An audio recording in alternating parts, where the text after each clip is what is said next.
Hello guys, kamusta? Nandito muli ako.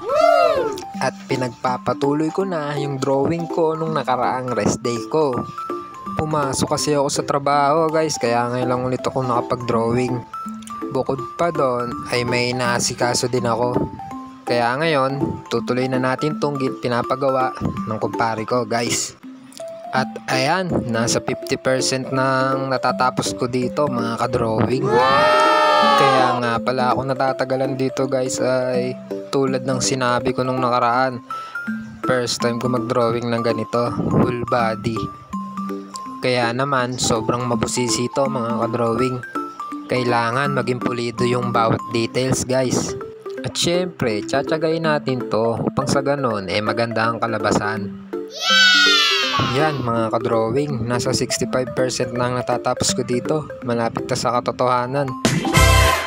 Di ako sure mga ka-drawing pero baka matapos natin to bukas. At dahil nasa 9 hours na tayong nagdo-drawing guys, bukas na lang ulit. Sakit na sa kamay at sa mata mga ka-drawing. Kaya naman, salamat sa panonood. Bye bye!